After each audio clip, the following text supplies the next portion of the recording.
जब भी सर्दियां आती हैं तो अक्सर और बेशतर औकात बड़ी बड़ी कंपनीज में, बड़े बड़े मॉल में, रिहायशी घरों में आग लग जाती है।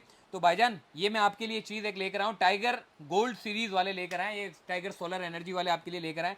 ये ऐसा ब्रेकर है कि आग नहीं लगती, इसे कहते हैं फायर प्रूफ। भाईजान ऐसा ही है? जी सर, फायर प्रूफ ब्रेकर है। इसको आप किसी आले से आग लगाना भी चाहें तब भी आग नहीं पकड़ेगा। आग नहीं पकड़ता फर्स्ट ये। टाइम टाइगर कंपनी ये फायर प्रूफ ब्रेकर लेकर आई है सर। अक्सर और बेशतर औकात हमने देखा है जो हादसा रूनुमा होते हैं ना, वो इन ब्रेकर की वजह से होते हैं। ब्रेकर में आग लगती है, स्पार्क होता है, आग लगती है और उससे के बाद फिर बड़ा सानिया हो जाता है। तो भाईजान ये छोटी छोटी चीजें हैं जो बड़ा मायने रखती है, लेकिन टाइगर वाले लेकर आए हैं आपके लिए फायर प्रूफ ब्रेकर। इसे कहते हैं फायर प्रूफ ब्रेकर, और ये आपको टाइगर वालों के पास से मिल जाएगा। ये भी चेक कर सकते हो आप, हर किस्म के ब्रेकर जो है वो आपको यहाँ पर मिल जाएंगे। अच्छा, ये प्योर कॉपर में होता है, ये फायर प्रूफ नहीं है। बाकी ये जो ब्रेकर हैं ये सारे फायर प्रूफ है। इसमें डिस्प्ले वाला भी आता है जो आपको वोल्ट वगैरह भी बता रहा होता है। टाइगर सोलर एनर्जी के मेन फ्रेंचाइज जो कि रीगल चौक के पास, कौन सा होटल है उसके अपोजिट है? अलमावा लग्जरी होटल के ऑपोजिट, अलमावा लग्जरी होटल के ऑपोजिट है भाईजान। ये कार्ड है, कार्ड पे कांटेक्ट नंबर है, ऑनलाइन डिलीवरी की सहूलत मौजूद है। कांटेक्ट नंबर है 0213522041,